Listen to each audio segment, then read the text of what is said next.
Welcome to Turning Moments into Movements, where each week we explore simple but powerful wellbeing tips to help you live a balanced and fulfilling life. My name's Leanne Ross, your host and the founder and coach of my business, Happy Luya, and I will be taking you through today's 15 minutes of insight and inspiration. Let's get started.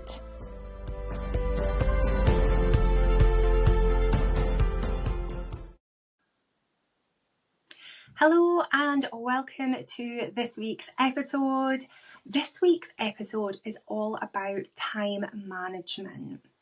And time management is honestly one of my favourite topics. It's something that really fascinates me. I've actually taken courses, full-blown courses on time management, how to navigate your time as best as possible. And the reason why I chose to really invest so much time, money, and energy into exploring time management is because ultimately I was really poor at managing my own time. No matter how much time I acquired, I always found that I had so much more to do. You know, my to-do lists were always endless. I was always working overtime in my jobs. I never felt I had enough time to do just things I wanted to do, like self-care, spend time with family, spend time with friends. So one book that I'd actually listened to a shortened audio version of this book, and this book really changed my life. And the reason, I don't even know how I managed to come across it, but I think I was researching basically top tips on how to manage time, because as I say, it was something I really wasn't able to do effectively. And I came across this book by Arnold Bennett, and the title of the book is How to Live on 24 Hours a Day. So after listening to this shortened version, it really changed my whole perception on time itself. So what Arnold Bennett really talks about is that we have 8 hours, so we have 24 hours a day. We have 8 hours that typically we work. We typically sleep for 8 hours. So therefore, that actually gives us 8 hours. And I'm going to put inverted commas, spare time. Because I know a lot of people are like, well, I don't have that time because, you know, I have 2 jobs or I have a family, you know, etc., etc. But it really opened up my eyes around how we have 8 hours. We all have this extra 8 hours a day that we can really choose how to navigate and what we want to do with our time. And as mentioned, you know, some people have 2 jobs, so that 8 hours will lessen. Some people will have families where they have to dedicate that time to their families. But just being really open-minded around the fact that you do have these 8 hours, that you have the choice to really learn how to best utilise them. So that was one that really helped me to understand, and I'm probably quite privileged, you know, I do have that 8 hours to play about with. You know, I don't have any caring responsibilities. I don't have, you know, children, you know, so I do have that 8 hours to utilise. So this was something I really wanted to take advantage of. And when I was able to give myself that kind of scope to use my 8 hours as effectively as possible, it really changed so much just within my overall life. I felt, and I had realised that I was actually wasting so much time, aimlessly scrolling on social media, you know, working overtime hours and not being really productive with that time. I really was able to recognise how much time was of value to me and how I maybe wasn't using it in a way that was going to really help to improve my quality of life, the lifestyle that I really wanted to achieve. And And it's one of my favourite things to ask people, you know, what's the most valuable thing in the world? And so many people will come out with different answers, but my argument would be time. Because time, it's not something that can be bought, it's not something that can be borrowed. Everyone has the same amount of time. And you have, you know, quite often the choice to decide how to best use that time. Do you want to spend it with your family? Do you want to spend it with your friends? Do you want to spend it with loved ones? Do you want to start your own business? Do you want to, you know, renovate your house? You know, there's so many choices, and we're going to cover some of how to best use time most efficiently in this episode. But I really wanted to introduce that first concept around how a lot of people, as I say, caring responsibilities and kind of obligatory tasks that sometimes do fall in within those 8 hours, but the majority of us do have 8 hours per day to play with, and that just really excites me.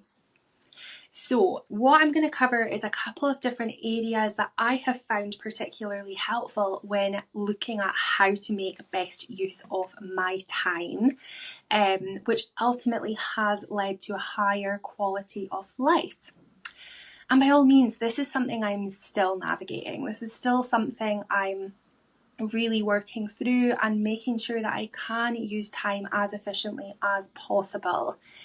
I don't want to say, you know, that I completely manage this. I do, you know, I manage my time efficiently all the time, because we're not going for perfection, guys. We are looking for progress. You know, that's what a lot of people in my network say. You know, we talk about progress over perfection. So this is what we're going for today. We're just looking for little changes that you can make to manage your time a little bit more efficiently than maybe what you have done in the past. So one area I wanted to cover was really focusing on your natural energy levels. Having coached a number of different people, including people who are studying, you know, people in universities, quite often they will say, oh, you know, I studied in the morning and it took me ages, or I didn't do it because, you know, I just couldn't be bothered. And, you know, I hear this all the time of people studying or doing specific tasks at certain times when we don't feel we are at our best. So my first bit of advice would be to choose the best time where you are at your best to do these certain tasks. And obviously we do have the constraints of, you know, our working hours, etc. But just bear with me. When are you at your best?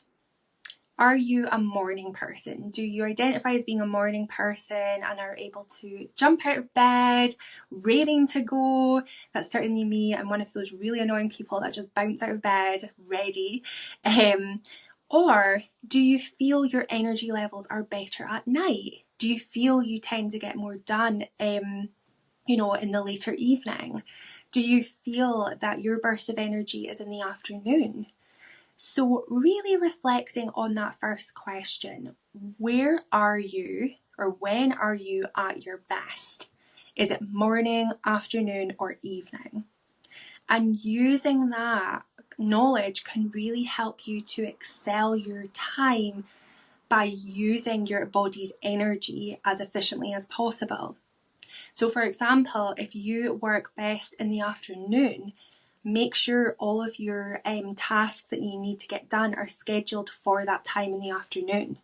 If you're an evening person, do the same.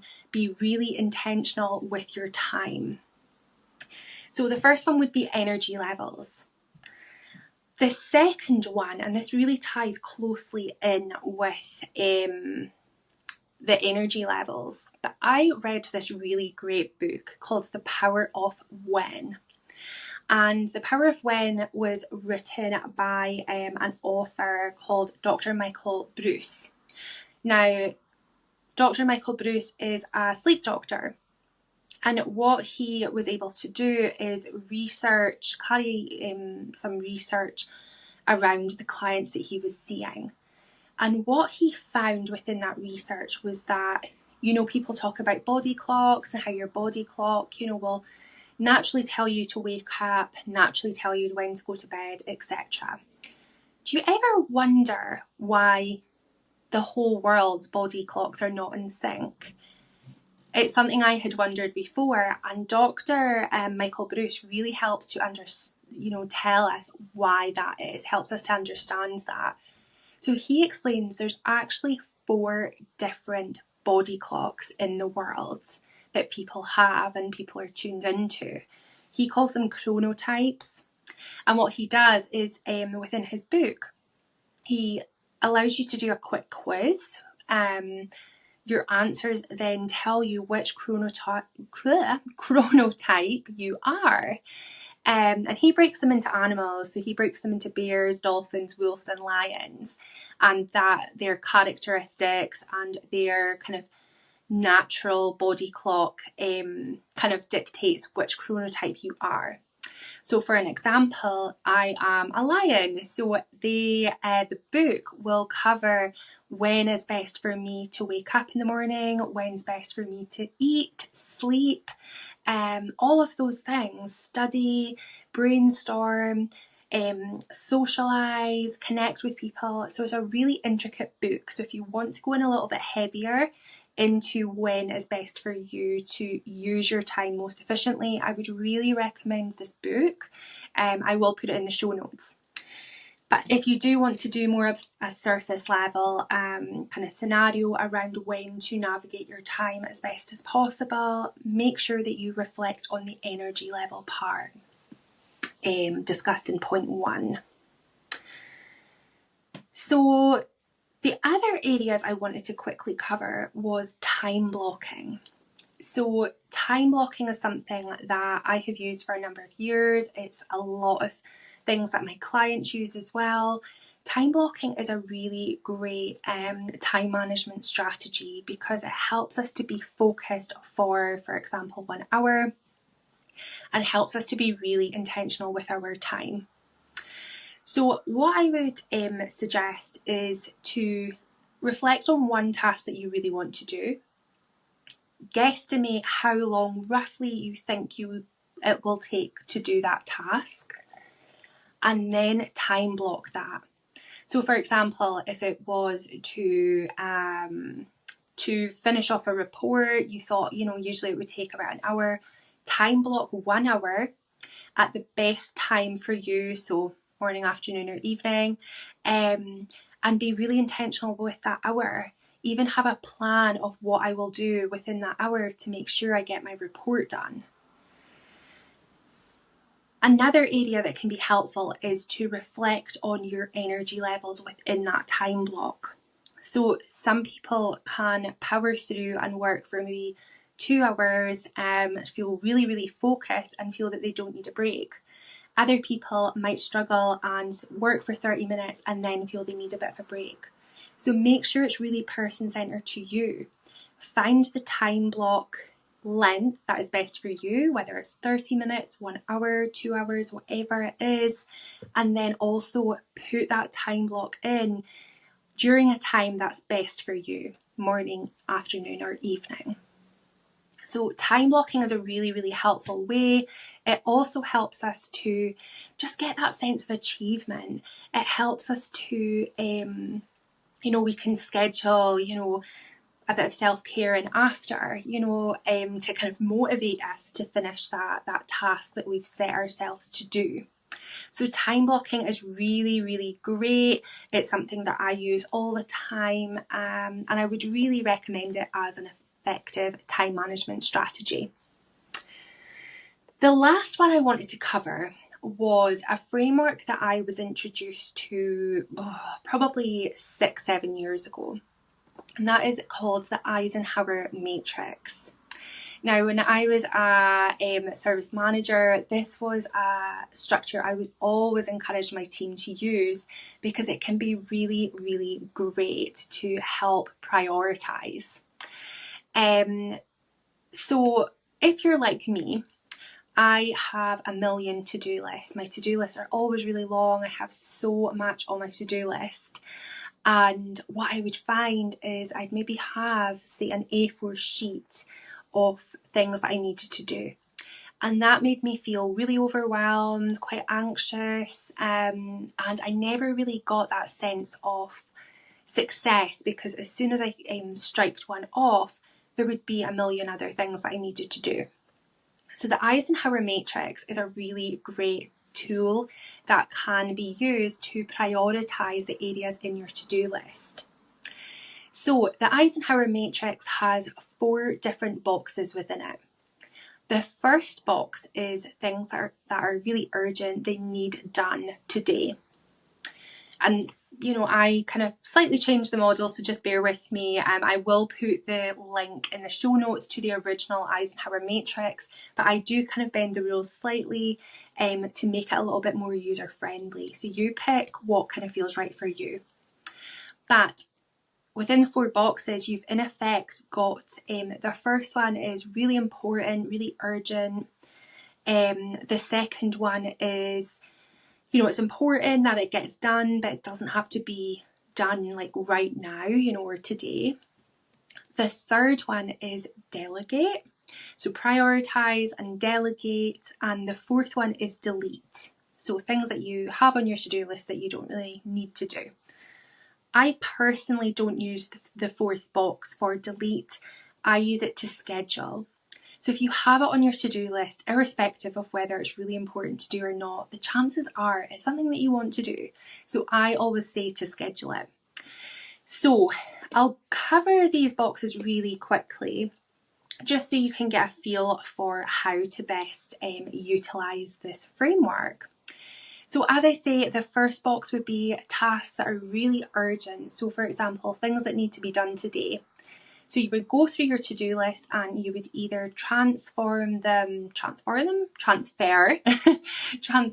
into box 1. The second one is sort of things that are important. So typically I will say things that need done this week. So once again, you would go through your to-do list and then you would transfer that into box 2, all of the areas that are applicable to that. The third one is prioritise and delegate. So is there any task on that list that actually someone else could maybe do or could maybe support you with? Is there tasks on that list that are actually maybe not your responsibility? It's maybe something that that should be sitting with someone else. So reflecting on that and putting all those tasks in that one. And then the fourth one, I say schedule.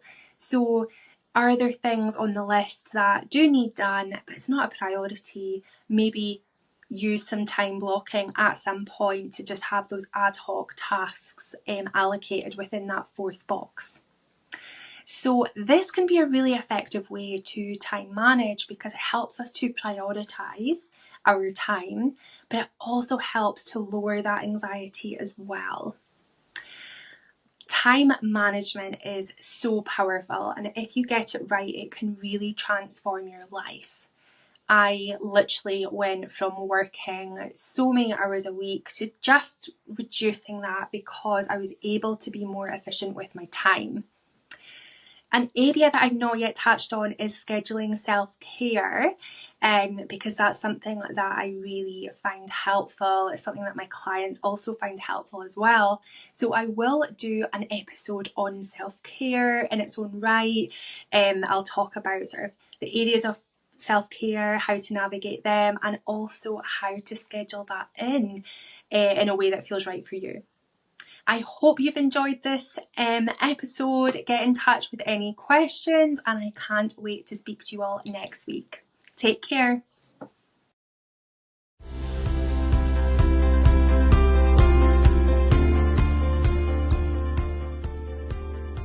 Thank you so much for listening to this week's episode of Turning Moments into Movements. Why not check out coaching opportunities with me so you can really begin to enhance your moments into huge movements and begin to live the life you never thought possible? Details are in the show notes. If you enjoyed today's episode, don't forget to like, follow, subscribe, leave a review and share this episode.